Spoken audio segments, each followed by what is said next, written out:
Bonjour à tous, on se retrouve aujourd'hui mercredi, c'est le 9e jour de confinement je crois, j'espère que ça va toujours bien chez vous, que personne de votre entourage ou de votre famille proche n'est malade, et puis que vous ne trouvez pas le temps trop long. Alors aujourd'hui on se retrouve pour une vidéo sur des activités sportives, des activités de motricité, je vous en avais parlé la dernière fois, chose promise, chose due. On a de la chance, il fait beau, donc je vais vous proposer des activités qu'on peut faire aussi bien à l'intérieur qu'à l'extérieur, avec un tout petit peu de place et vraiment très peu de matériel, puisque je me doute que vous n'avez pas à la maison le même type de matériel que nous on peut avoir à l'école. La première activité sera une activité de motricité corporelle qui va imiter les animaux. Donc je vais vous envoyer un document que vous pourrez imprimer, sur lequel se trouvent donc des animaux. Alors celui-ci, ça nous permettra de faire un peu de vocabulaire, justement pour voir où en sont les enfants par rapport au vocabulaire des animaux. Nous on connaît alligator, autant que crocodile, puisqu'on avait travaillé sur un album où il y avait Kiki l'alligator. Donc si les enfants vous disent crocodile, c'est très bien, s'ils vous disent alligator, c'est parfait. Donc ici le lapin, on le connaît, le lion, le chien, la grenouille et le kangourou. Alors le but du jeu, ça va être simple, c'est d'étaler ces petites cartes sur la table face cachée. Moi j'ai la possibilité de les plastifier, mais je me doute que ce n'est pas forcément le cas chez vous. Donc vous posez les petites cartes face cachée sur la table, l'enfant vient piocher au hasard une carte, vous dit ce qu'il y a dessus, et puis doit se déplacer à la manière de l'animal qui a été pioché. Se déplacer comme un lapin, donc j'avance les bras, puis mes genoux rejoignent mes bras, se déplacer comme une grenouille, comme un kangourou, etc., etc. Donc on peut le faire en disant par exemple comme consigne, tu traverses le jardin, tu traverses la rivière, ou alors on peut utiliser aussi un petit sablier. Donc celui-ci c'est un sablier 3 minutes, on va peut-être pas faire ça 3 minutes, c'est très long, mais 30 à 45 secondes c'est bien suffisant. Donc voilà pour une première activité de motricité corporelle en général, en utilisant le prétexte des animaux. Deuxième activité que je vous propose, ça va être une activité avec ce type de ballon qu'on a tous à la maison, qu'on a récupéré au Flunch ou au McDo. Alors ce ballon est très pratique parce qu'il vole très lentement et ça permet à l'enfant de bien prendre le temps au niveau de la lecture de la trajectoire du ballon.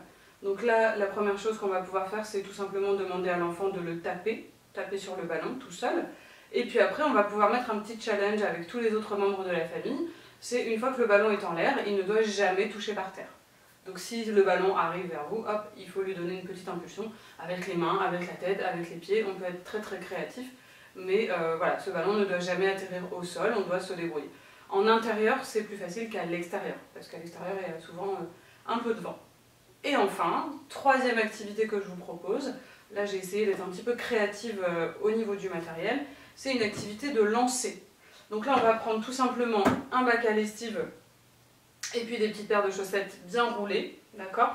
Et puis tout bêtement, je vais placer la caisse un petit peu plus loin et puis je vais venir lancer les petites boules de chaussettes dans la caisse. Alors on peut varier la taille de la caisse, évidemment plus la caisse est petite, plus le travail est difficile. On peut varier également la distance avec laquelle on va faire les lancers. Et puis je n'oublierai pas à la fin, évidemment, de venir compter. Compter combien j'ai réussi à en mettre dedans, compter combien il y en a qui sont malheureusement tombés à côté. Je vous montre ça tout de suite. On se retrouve donc dehors pour cette activité inédite de lancer de chaussettes. Donc là, on a préparé les petites paires de chaussettes dans le premier bac et le deuxième bac un peu plus grand en face de moi. On va privilégier deux techniques. La première technique, ça va être un mouvement de balancier avec le bras au niveau du genou ici, et puis là je viens viser le bac, ça ce sera la première technique à privilégier. Et puis la deuxième technique tout simplement c'est en mettant la main au niveau de l'épaule qui me permet de viser et de viser juste. Si c'est difficile, on se rapproche ou on agrandit la taille du bac qu'on aura choisi. Donc je peux écumer le stock de chaussettes qui sont à côté de moi et puis après, une fois que j'ai vidé mon stock, eh bien je vais aller compter justement combien il y a de chaussettes à l'intérieur du bac et combien il y a de paires de chaussettes à l'extérieur du bac.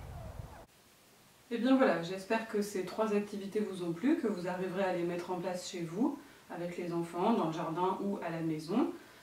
Donc la première activité avec l'imitation des déplacements des animaux travaille vraiment le renforcement musculaire et puis la motricité corporelle, on va dire, globale. Le travail avec le ballon travaille avec l'utilisation d'un engin sur la lecture de la trajectoire.